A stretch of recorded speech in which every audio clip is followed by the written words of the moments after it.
Please come to the well.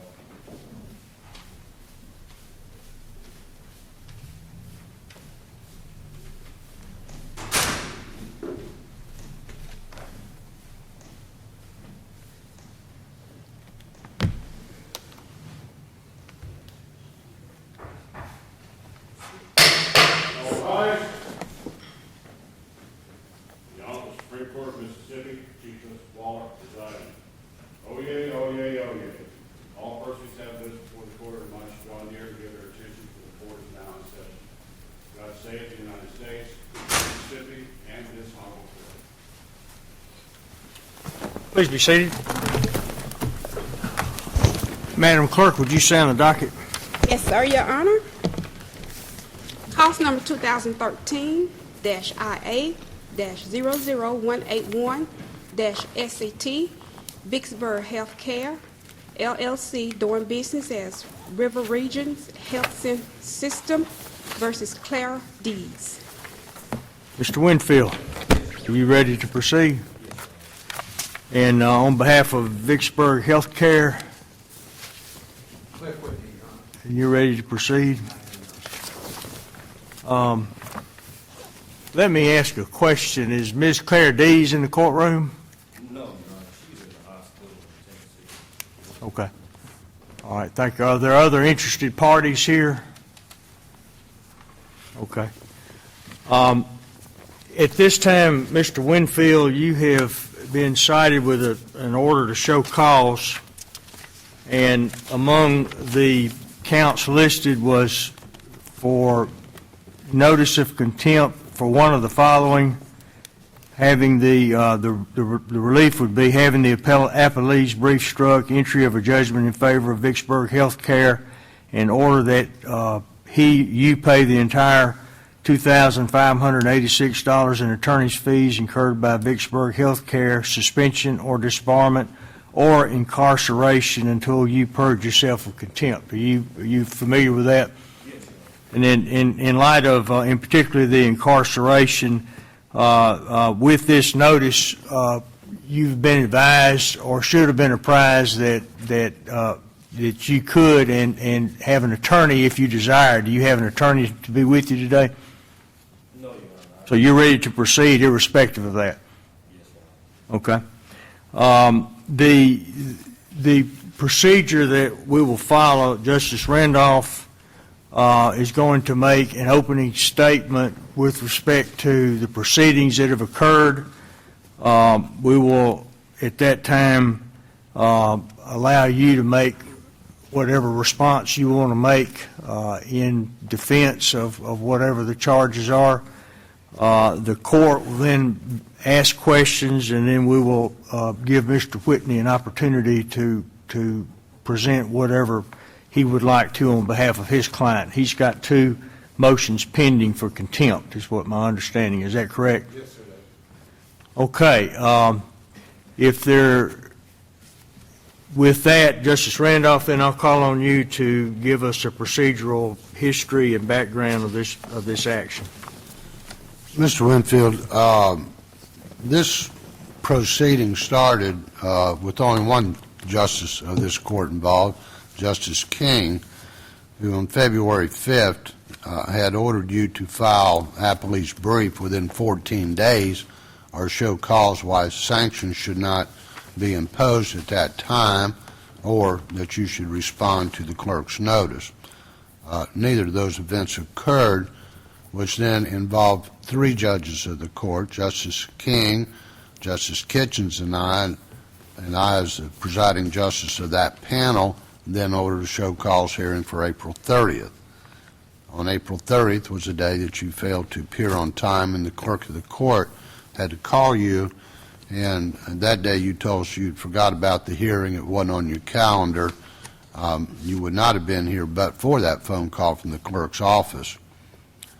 At the conclusion of that hearing, we ordered you to talk to the folks at LJAP, which you have done, I understand, and we received a letter that you talked to them, and you were ordered to begin monthly installments payable to this court on June 1st. June 1st came and went, and you did not pay the $100 of a $500 order of this court. And then we learned later that the monthly installments that were payable to Vicksburg Health Care, which had been reduced from the $2,000 and some odd dollars to $100 a month for 15 months, that you did not pay, and that was followed by a request by Vicksburg, a motion. I understand in reading your reply, the response to that you claim you did not get notice, and we'll talk about that in a few minutes, and you should be prepared to talk about it, because if I read your response that was filed yesterday, even though it was required to be filed here July 14th, you're asking that, in fact, Vicksburg should be held in contempt for failing to give you notice of either one of those contempt proceedings. So you should be prepared to address that. As you did not pay on June 1st or May 15th, we had the motion on July 3rd, is when 9 justices of this court, because of your untimeliness and sanctionable conduct, had to meet and issue the July 3rd order, which required your appearance here today.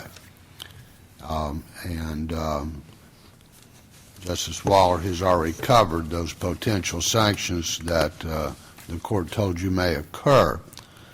Even though you were told to file a response to that motion on July 14th, it was filed yesterday, July 23rd.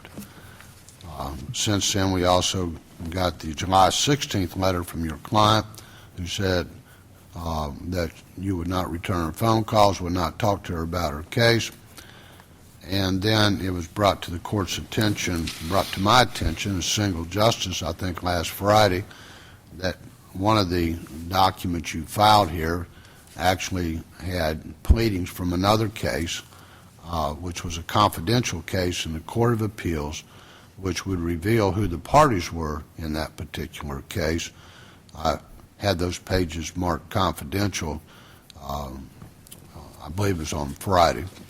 So that's what brings us here today, and for you an opportunity to appear before this court and show cause why you should not be held in contempt once again for failing to timely pay the sanctions that were ordered, and also for your failure to timely file your pleadings as ordered by this court. So at this time, you would step up there and explain to these 9 justices why you have caused them all to be out here today because of your failure to timely take care of your business. Thank you, Your Honor. Good morning. First and foremost, I apologize to counsel opposite and to the members of the bench. Definitely the last place I wanted to find myself was before all of you, or any of you for that matter, particularly in consideration of sanctions upon myself. My failure to pay in May and June was not any disrespect to the court, not any disrespect to counsel opposite, or to anyone here today. As I shared with the court, and that was the reason my understanding was the court's leniency, the panel that I was before originally was my financial hardships. And when I came here, before coming here, I was already $10,000 behind with my bank and mortgages. You know, they called me, came in and sat down and spoke with me about it and said, well, it's going to take you $10,000 to get caught up. And I mean, I said, well, I do what I can. I'd already been facing foreclosure previously this year, and I had to come up with $6,000. Mr. Winfield, raise the microphone, if you will. I'm having a little difficulty understanding you. Sorry. Is that better? Yes, sir. Some of us aren't as young as you are, and we need a little help to hear. Yes, sir. But I had already been facing foreclosure, which I satisfied that. pretty much on the courthouse steps, probably the Friday before they were going to auction it on Monday. It's a couple of different pieces of property, one being my office, which is also my residence. And as I stated before I even came here, before the panel in May, he said, well, we're going to have I guess it was like a quarterly meeting. He said, well, this is going to come up, so it needs to be resolved. And I didn't get my mortgage caught up, but I paid them enough that they did not seek foreclosure on me again. As to the response to the motions, and I'll just kind of put everything all together at once. He filed his motion in May. I got the notice of it via email, but the way that the Supreme Court's electronic filing system is set up, and we learned this when we were here the last time, the motions that are filed, the document does not come through with the email when you get the notice. It simply gives you a notice of it. Well, I'm thinking he's going to mail it to me, fax it to me, hand deliver it to me, or email it to me directly, and that never happened. It never occurred. Again in June, same thing. I get the notice that you filed something, but I never got the document itself. When I You're saying you received, can't pull the document up on the court's website? they explained to me how to do that yesterday. I asked someone here because she called and said she was going to fax me a letter. I said, well, could you fax me copies of the motion as well? She says, I can, but it's going to cost money if I do that. I said, well, okay, never mind that. I'll just pull it up myself. And so I went to the website to attempt to pull it up, but I couldn't figure it out. And it was after hours. So I called first thing yesterday, and they explained to me how to retrieve it. I've never utilized the Supreme Court's website. It's pulling up documents on your website is not the same as putting in your Pacer account, and it's just a different system that I've never utilized. I've filed about 4 or 5 briefs before the Supreme Court over my 15 years, but the electronic means are fairly new, and I've never had to retrieve any type of motions or documents from the website. But my delay in filing, and I still didn't get all of the documents that I wanted, because in addition to the mortgage situation, I had a purge order for child support for my daughter in Alabama, but I couldn't get a copy of it. I couldn't reach my guardian ad litem, and I wanted to attach that as a document as well, so that you could appreciate. Mr. Winfield, you're falling off again. You're going to have to speak out for us to hear you. Yes, sir. This is a very intimidating experience. Well, let me for ask you a question. Let's get this out of the way. You understand how to access Supreme Court documents on the website now, is that correct? Yes, Your Honor. So there's no issue about that now. That's correct, Your Honor. And the email address we have for you is correct. You just didn't know how to access it. Is that right? That's right. I mean, I received the email, but the email only gives you a notice that a document has been filed. Well, it told you what the document was, didn't it? Yes. It told you who had filed it, didn't it? Yes, Your Honor. Did you call the people that had filed it and ask them to send it to you? No, I did not, Did you Your call the clerk's office over here and ask them to help you access it? No, Your Honor.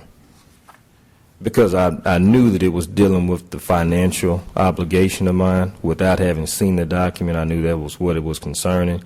And I had many people who had promises to pay, and I expected to pay me, and I felt as though I would be able to resolve the financial aspect of it, and that I didn't anticipate it coming to this juncture that it has.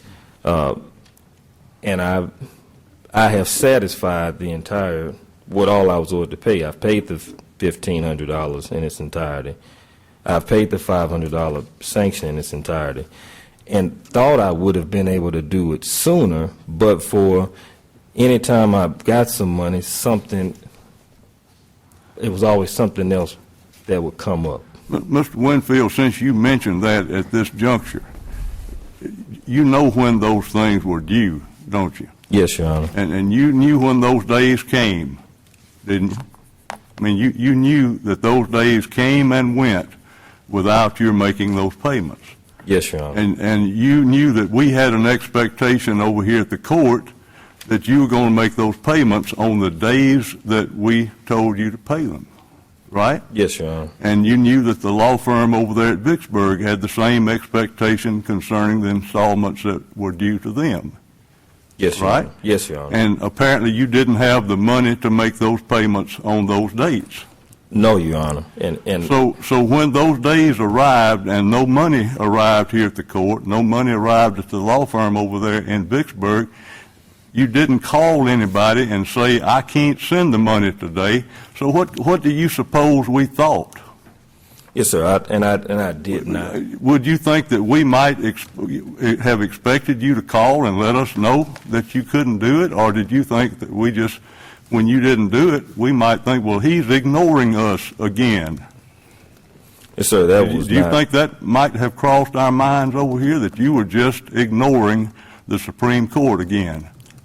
Yes, Your Honor. But as I indicated, I thought I would be able to, and I wasn't. Did it bother you that the Supreme Court of Mississippi might believe that you were ignoring a court order? Yes, Your Honor. It bothers me Well, it tremendously. didn't bother you enough to do anything about it, though, did it, sir? The last thing that I wanted to do was call and make a broken promise. Well, I'll bring it next week, or I'll bring it the week after, and not be able to do that. Well, go ahead. I didn't want to do that.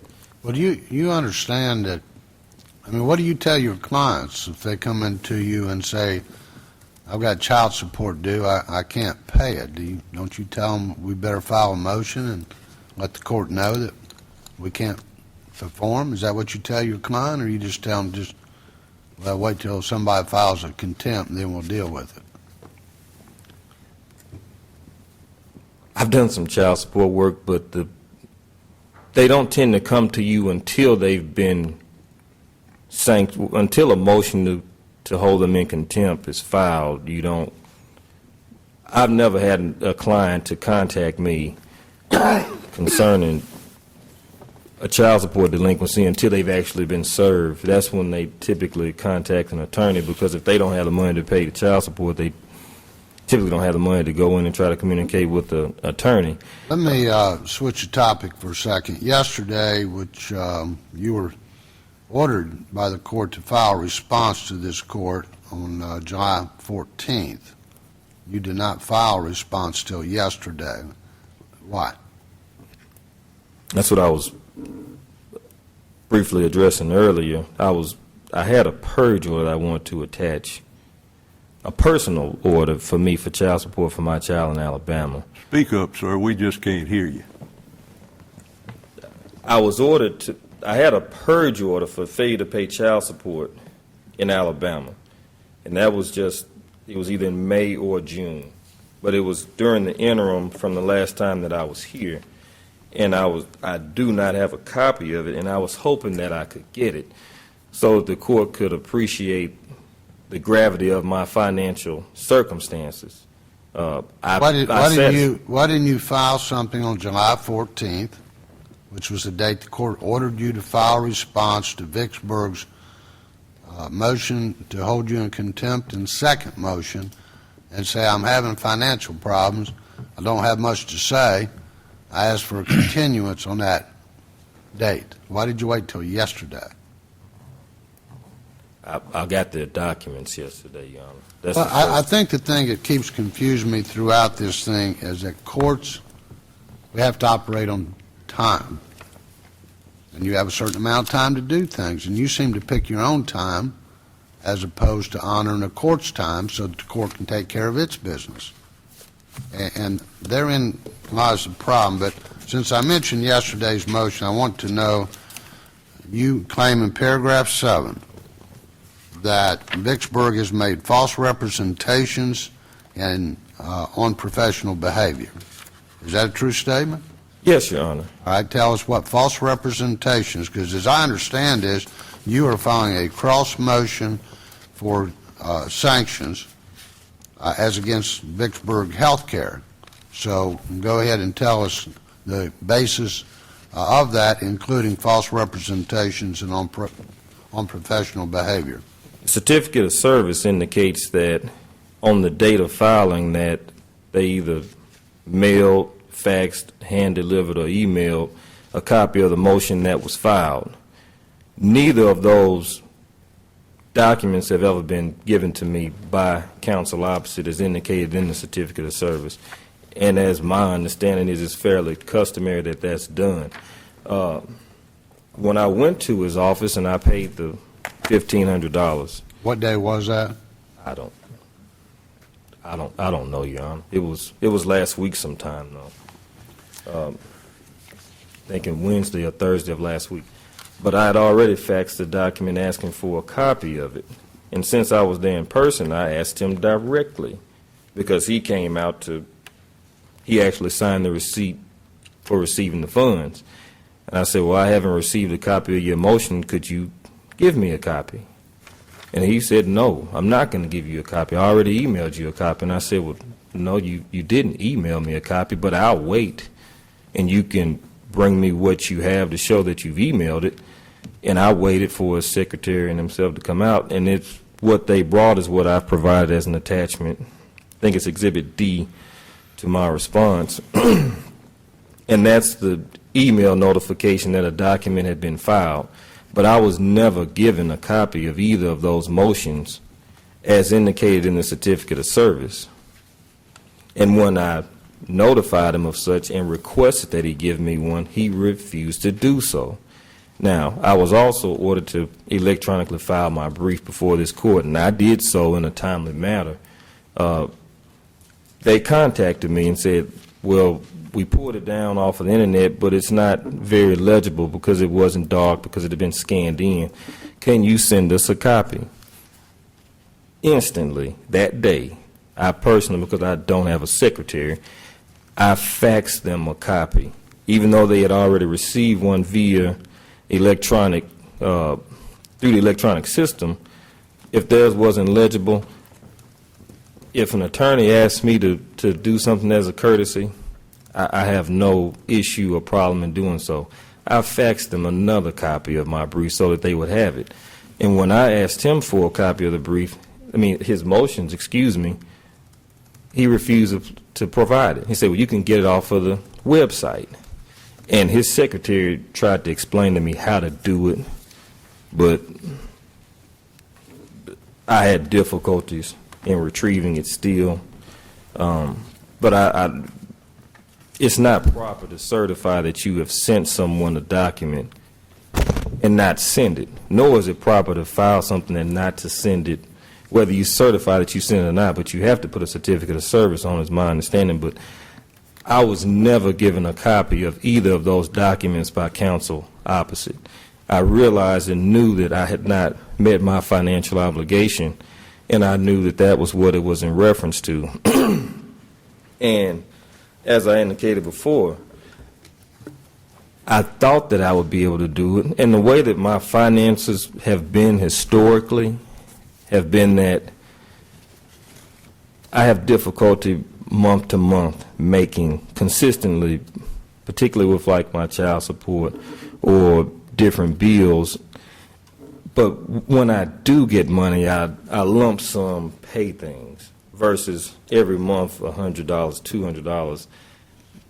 My income stream just does not consistently support it. I may have a week where I make a lot of money, but then I have 3, 4, 5, maybe 6, 7, 8 weeks that I have absolutely no income at all whatsoever. And when I do have a large week, I try to get caught up on what I owe. Let me take you to the July 16th letter received by the court from your client. One of the issues regarding sanctions today is your suspension, as well as other factors. She's not here. You indicate she's in a hospital. According to her letter, she called you several times to talk to you, but you refused to return her phone calls. Do you dispute that, or would you agree with her? And if you dispute it, then it may be necessary to have another hearing to have her say her piece. Go ahead. Your Honor, I have communicated with Ms. Dees throughout the time period that now there have been many times that she has called me and I was not able to answer. There's no disputing that whatsoever. I've communicated with her 3 or 4 times since we last met here as a panel, and I was finally able to catch up with her last night. She's no longer, the number that I have for her has been disconnected. I got the number from the letter that you all faxed to me, and I contacted her. It's a 901 number. What's happened, her live-in boyfriend passed since we were last here. His name was Mac. And when she died, she called me and we talked about it. And with him passing, she is now moved from Rolling Fork up to Memphis. And I talked to her last night. You know, I called her early before 5, and the number that I reached was the daughter-in-law's number, and she was not with her because she's at the hospital. And I said, well, no, I need to speak to her directly, not speak with you. And she said, well, I'll call you back when I get to the hospital. And it was about 6:40 when she called, but I didn't get that call because I was tied up at the moment. But I did call back afterwards, and I reached her and I spoke with her. And I said, Ms. Dees, you know, I've received your letter, and I said, I'm very hurt by what you, by the statements that you've made to the court and the seriousness of it. But I told her, and I knew this, she didn't write that letter. She signed that letter. And she didn't know exactly everything that was in that. And I knew this because I know her from communicating with her. And Ms. Dees is a very pleasant, polite lady. And so was her live-in boyfriend, Mac. But and we conferenced many times during the course of this litigation, because it's been ongoing for some time. Not Ms. Dees herself, but her deceased boyfriend. A 30-minute conference would be a 2-hour, 2.5-hour conference with him, because he would tell you it wasn't about her case and her situation. The conversation always went well beyond the scope of it, and the duration would be quite lengthy. But I've communicated. Now, she has called and missed me. There's no doubt about that. I mean, and my schedule. What, sir? Excuse me? I didn't understand what you said. She has called me and I've not been available.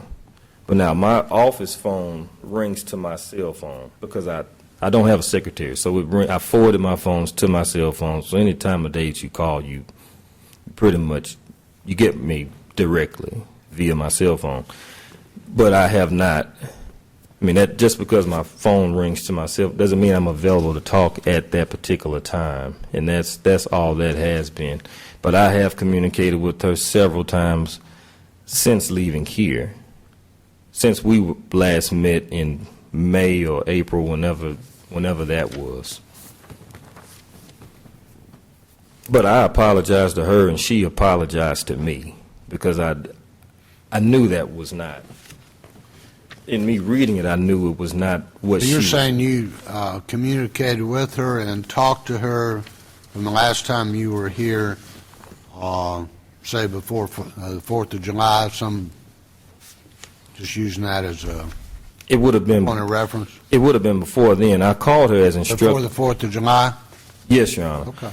I called her when I was here during the hearing as instructed by the court. I called her again once I had gotten to discuss the outcome of the situation, the ruling of the court, and I've spoken to her again since then. Now, she did call me one time from a different number, which is the number that she now has, and I did speak with her then, and she advised, well, this is a number I can be reached at. I did communicate with her, but She says in a letter that when that call was made, you refused to talk to her about her case. we spoke for at least 10 minutes during that. First, I spoke to her daughter-in-law, and then I spoke to her directly during that particular phone call, and she hasn't called me again since that day. And I saw this letter. When I got the letter, I called her at that number because the number I have from her is the 662 Mississippi number, and it's no longer active. But that was the last time that she has called me. Mr. Winfield, I thought you said she had called you one time from a different number and you spoke with her? That's correct, Your Honor. That is the current number that is listed in. And she told you this is the number where I can be reached at?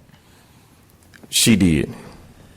But then, after that, you called her at the number that had been disconnected, and you say you did not know how to reach her. That number was still operating at the time as well when I last spoke with her.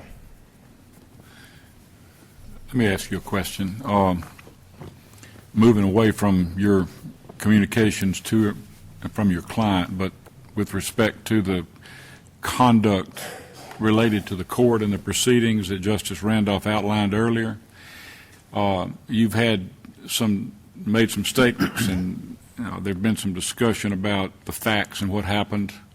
I guess in an attempt to explain, but I'm primarily concerned with whether or not. And when you answer me, I'm going to ask you. I'm the hardest of hearing up here, and so I'm having difficulty hearing you. And I'd like to hear your answer loud and clear.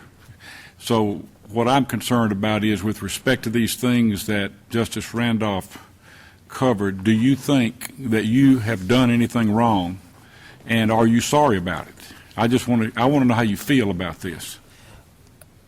I am extremely apologetic and remorseful and sorry for my failure to timely comply with the court's deadlines and orders. My first question was, do you believe in your heart, do you believe that you have done some things that were wrong?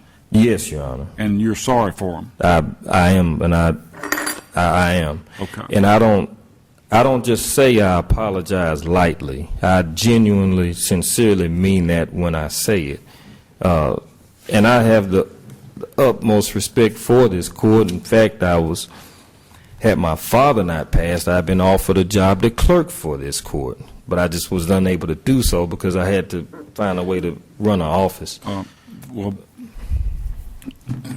and I hear you, and I guess just my final question to you is just so I have a feel for what you are really thinking.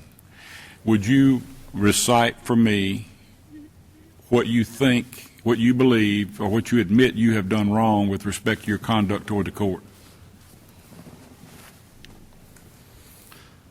And if there's anything you think that you've been accused of that you do not think is wrongful conduct, that you've been wrongly accused, you certainly are welcome to point that out. But I just want to know how, I'm interested, as I said a minute ago, I'm interested in your heart. I want to know how you feel about this and what you think you have done wrong and whether or not you truly are regretful and sorry about it.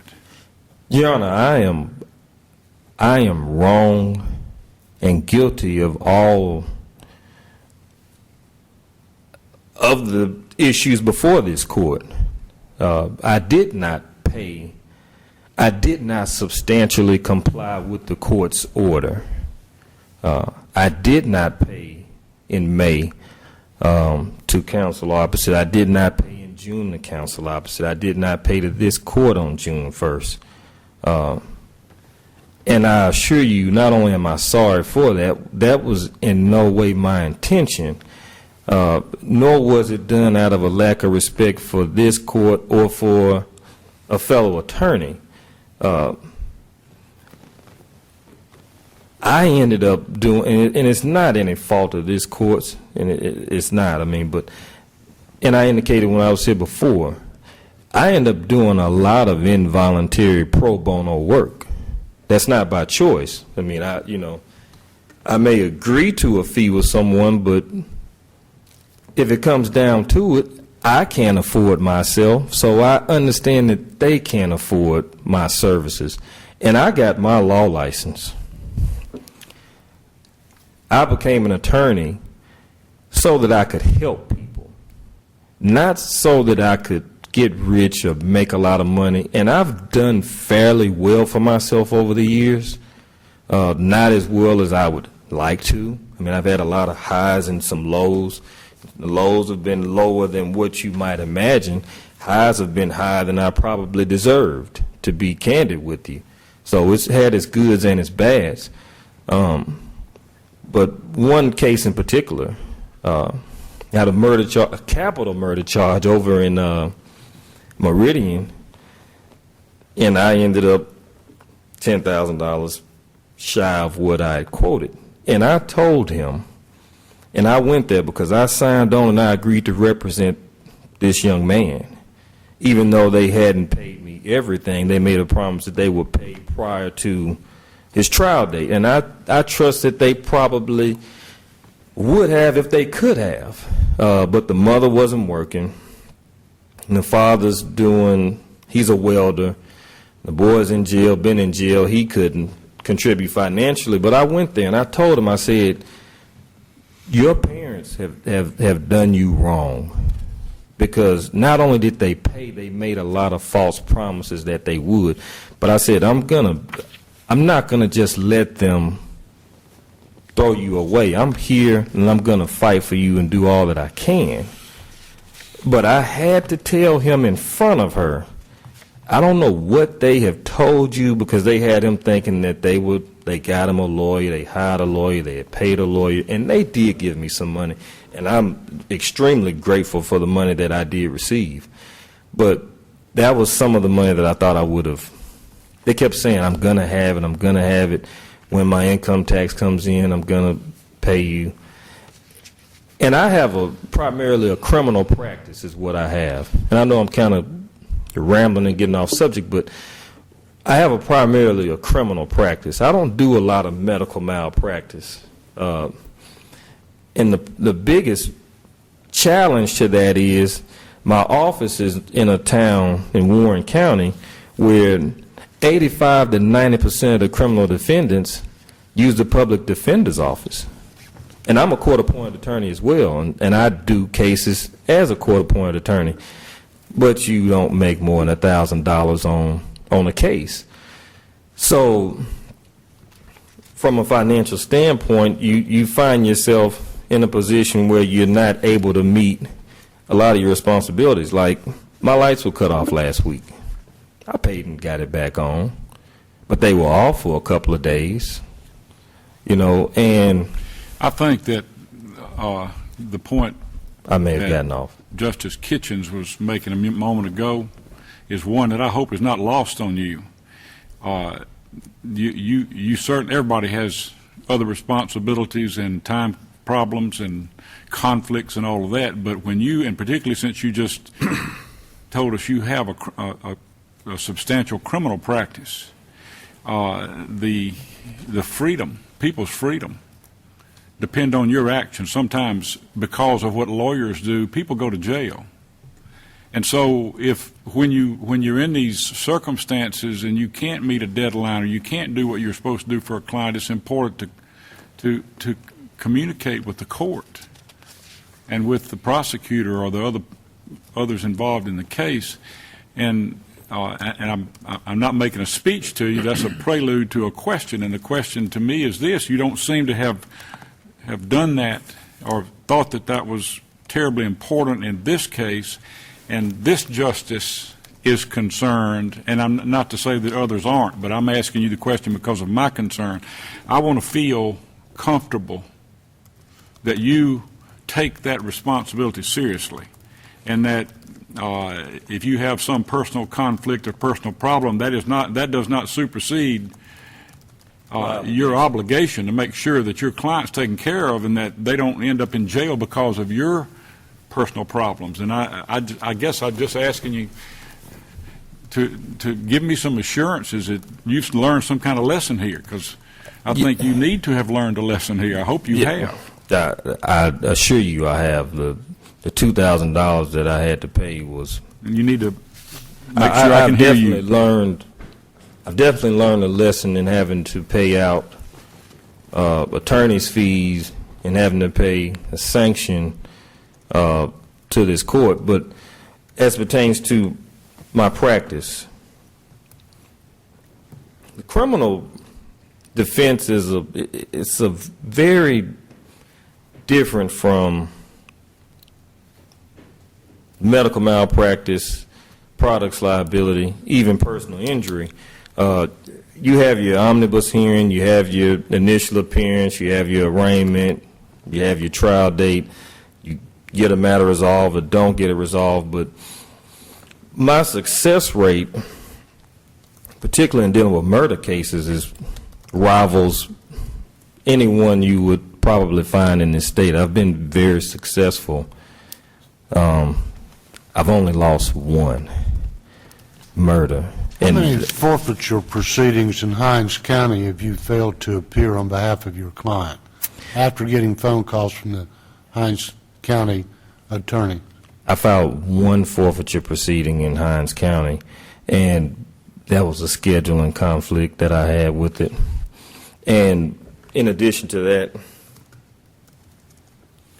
once I reviewed the case law on it, I realized that we had no opportunity to succeed with it because it was not. Ma'am? Did you dismiss it after discovering that? No, ma'am, I did not. You just abandoned it, didn't you, Mr. Winfield? Just sort of like you did Ms. D's case when you prioritized based on your financial expectations from that case. No, Your Honor, That's sort of been the way you've proceeded. I just listening to your responses to Justice Dickinson, I just don't think the right button has been pushed with you or the right things have clicked in your mind yet. When you were over here previously, I have to tell you, and I think I know Justice King and Justice Randolph well enough not to speak for them, but to understand the reaction that they had being about the same as mine. We were aghast when you stood at that podium and you told us that the reason that you hadn't filed a brief for Ms. Dees in this case was that you had had some bad luck over here in the Supreme Court. You told us that you had worked really, really hard on one case and you had filed an absolutely stellar brief in a case, and that you lost that case. And you thought that we were wrong, and we may have been wrong in that case. And then you had some other cases that didn't go well over here, so you explained to us that you just had to prioritize things in your law practice and focus on the things that you could make a good financial return on and prioritize on that basis. And as I hear you talking and responding to my colleagues on the court, it all seems to be about money with you. And you said the thing that's gotten your attention is that you had to pay some sanctions. It cost you some money. And if that has helped get your attention, then I guess that's been a good thing. But you know, this court really didn't need that $500. We weren't trying to help ourselves. We were trying to help straighten you out because you obviously needed some straightening out when a lawyer gets told to appear over here to the Supreme Court to show cause why he shouldn't be sanctioned, and he doesn't even think to put it on his calendar and goes off up to Madison County for some reason, just totally forgets it and gets in and says, well, you know, I wouldn't even have thought about this if the clerk hadn't called me. And then you say, to our astonishment, as you're trying to rationalize your failure to file Mrs. Dees' brief, that you neglected to do that because you had to prioritize your workload in terms of your expectations of success and profitability. And since you hadn't done so well in your last few cases in this court, you would, in effect, and I'm paraphrasing what you said, but you just decided to let Ms. Dees' case slide, and now you're telling Justice Randolph about the same thing with regard to this forfeiture case that we just happened to find out about over here in Hinds County, that you decided, as you've just admitted, that you didn't have much expectation of succeeding on. So you didn't let anybody know over here in the sheriff's department or in the courts over here in Hinds County that you were not going to continue with that case. And so they called you, didn't they? They called you from the sheriff's office and asked you what you were going to do, and you just hadn't let them know anything. And it's just a pattern. And I asked you over here when you were here previously, who else's case you had let fall through the cracks, and you didn't tell us about that forfeiture case that day. But we're sitting up here wondering and worrying about whose cases you have neglected in the same fashion that you have these 2 or 3 that we've found out about. And that is bothering this court much more than you seem to realize. And we are just deeply concerned about that.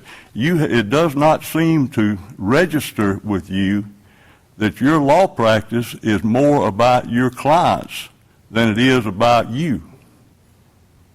Have you ever thought about that? Yes, Your Honor. And I can tell you the name, Lothario Barnes, is the forfeiture that you're speaking of, and I spoke with my client about the outcome and that we would not be able to be successful and the reasons why.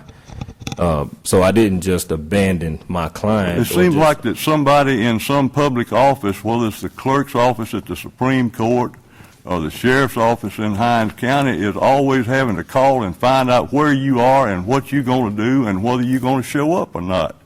Seems like you get a lot of calls like that. That's not accurate, Your Honor.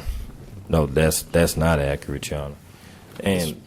And if I may expound on my untimeliness in filing the brief, it was not a financial decision purely. That factors in, and I did indicate that, but the other part of that was I researched the case law as it pertained to Ms. Dees, and it just was not favorable. And then you had $100 due over here at the Supreme Court, and you didn't have $100, and I can understand that. I've had days when I didn't have $100. And so, you know, you just let the court sit over here and think, well, Winfield's thumbing his nose at the court again. One day he didn't show up, didn't put it on his calendar, didn't show up. Another day he's supposed to pay a little sanction that we really, I think, gave you a pretty good break on, and you didn't pay that, and you didn't let anybody know you couldn't pay it, didn't call and say, I'm sorry, I know I'm supposed to pay this today, but I just can't pay it today. And you just seem like if you think if you ignore things, they'll just go away, and that just doesn't work in law practice, and that just leaves us wondering what we ought to do about that. You paid it, but timeliness seems to be a big problem to you. Have you had a problem with that with other courts, or is this the only one? No, Your Honor. I have. Now, when I first began practicing, I did have some hearings that I did not appear for. I did, and I'm just being candid with you, but that would be going back many years ago, and I was new. My secretary was new. All that she knew was what I taught her, and it was just a challenging experience. I walked into a law practice, which was actually 2 law practices being consolidated into one because my uncle had passed in October of one year, and then my father passed in June, and then I took the bar in July. I got admitted somewhere around August, September. So I walked into a lot of cases, and I was dealing with a lot. And I did miss some hearings, but that would have been back some time ago. But what I did was I started keeping my own calendar in my phone. That hadn't worked out too well lately. That was then. This is now. Yes, sir. Nowadays, you don't put show cause hearings before the Supreme Court on your calendar. What have you done to, in a remedial way, to correct that? How are you handling calendar situations now? I put things in there as soon as I see it, as soon as I get the notice, I instantly place it in my calendar. I just placed 2 dates in my calendar yesterday.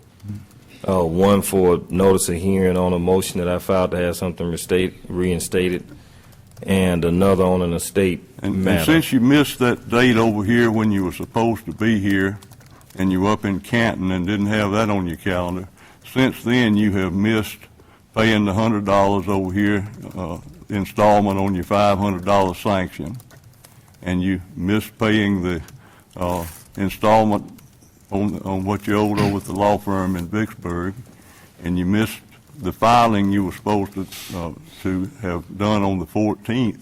And never on any of those occasions did you call anybody and say, I'm not going to be able to make this deadline today. So your recent history about timeliness doesn't appear to be all that good. Mr. Winfield, have you sought any help from the bar or any other organization with respect to organizing yourself and your law practice and learning how to better conduct your business? Have you been to any, the Mississippi Bar has a committee that works on that. Have you been to anybody to try to seek some help and with an admission that you're a little disorganized and have a little bit of trouble maybe returning calls or calendaring events and the sort of things that have been discussed here?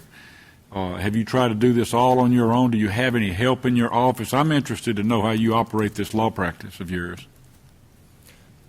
I don't have any help in my... You by yourself? Yes, Your Honor. With no secretary? Yes, Your Honor. That's fine, just due to financial reasons. I had a secretary up until about 8 or 9 months ago, and she ended up quitting. Now, I was paying her every Friday. It wasn't that she quit because I wasn't paying her because I was. Well, what about seeking help? Have you done that from anybody? I went to the lawyer's assistance as ordered by this court, and that was one of the things that we talked about, and he gave me some advice and tips on some different type of calendaring structures to have. But no, I have not gone and sought out advice on how to run a practice, how to manage time, how to do, and to be candid with you, I didn't know that existed. Mr. Winfield, I'm not going to sit here and fuss. After listening to this for almost an hour, there's plenty I could say. But I've just been listening because, and there seems to be a pattern to what you tell us. Frankly, there are a lot of excuses. There are a lot of personal problems. But, you know, it's an honor and a privilege to be able to practice law in this state and to be able to help people. There are many people who went to law school for that very purpose. But it's a privilege to be able to do it, and it seems to me that you have abused that privilege. And I don't know whether you grasp as you stand there today that the fact that your ability to continue to practice this profession is in jeopardy at this point. I don't know whether you grasp that or not. Because what you frankly are doing is flying by the seat of your pants. You're paying whoever yells the loudest. I haven't heard anything that tells me you've gotten your personal life in order, and your personal life has bled over into your practice, and it is no doubt affecting your cases, and it's affecting your clients. And you do not, as you stand there, you don't have an organization or a practice. You flying by the seat of your pants. That's the best way I know to describe it. And nothing about that has changed since the last time you were before this court.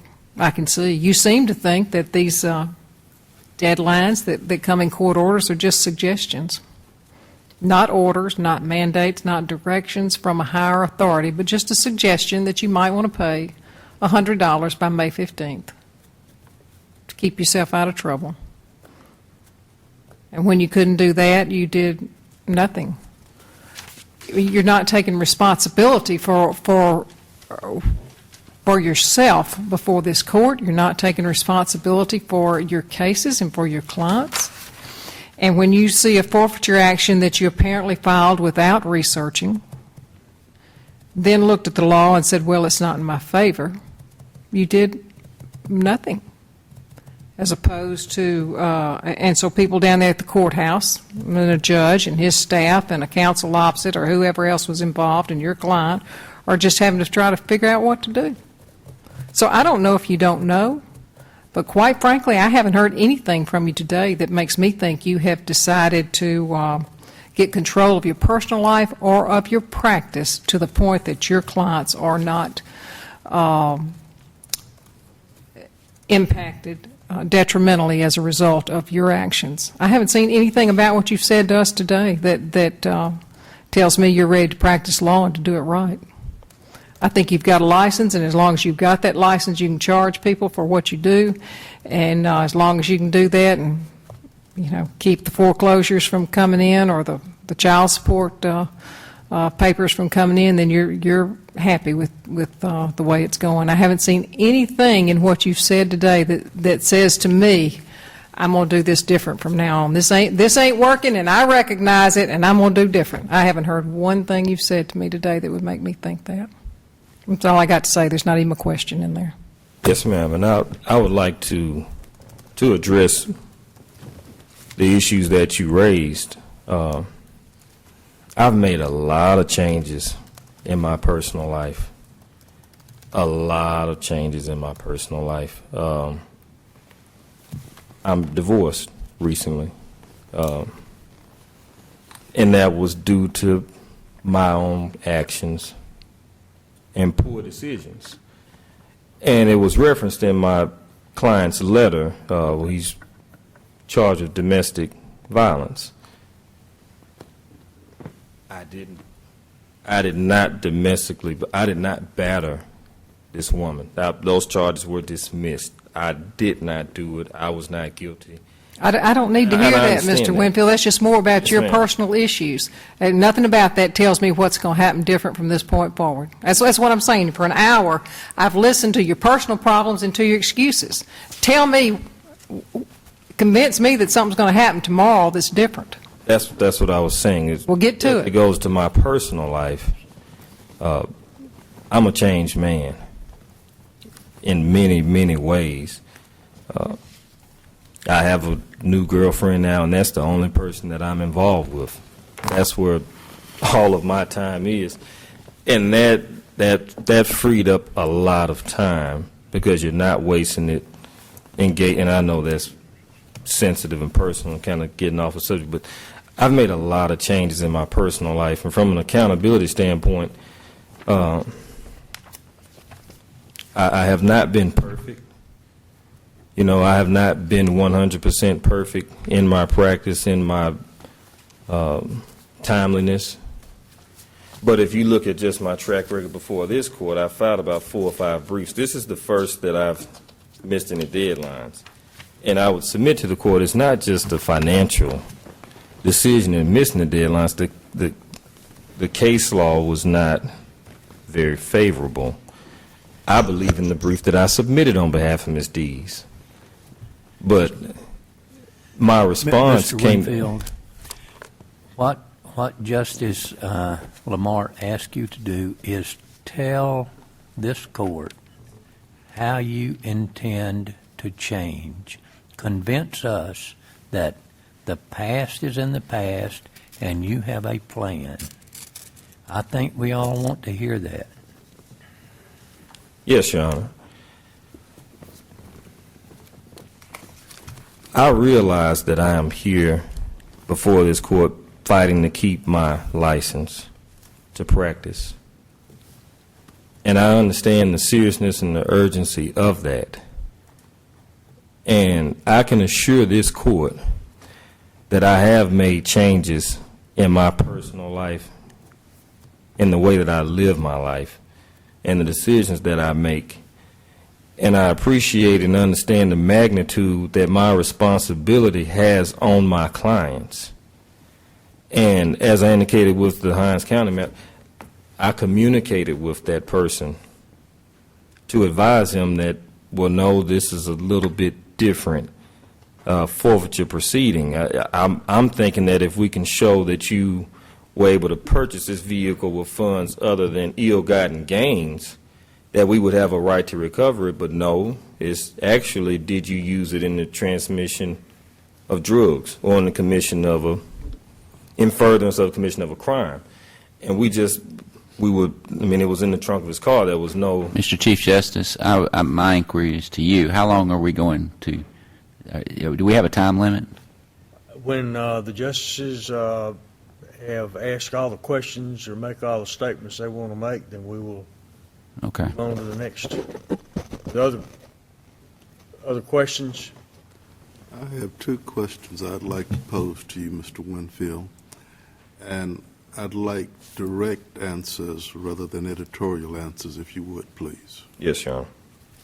Going back to what Justice Dickinson said to you earlier about what you perceive yourself as having done wrong, you gave a rambling answer. Can you tell me exactly what it is you perceive yourself as having done wrong?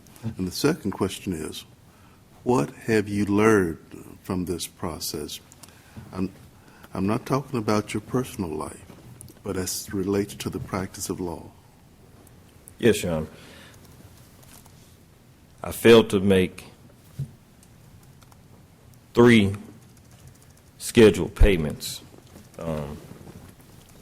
One in May and June for attorney's fees, and one in June to the Supreme Court towards my sanctions. In addition to that, I did not timely file my response to his motions. And what was your second question, Judge? What is it that you've learned from this process as it relates to your practice?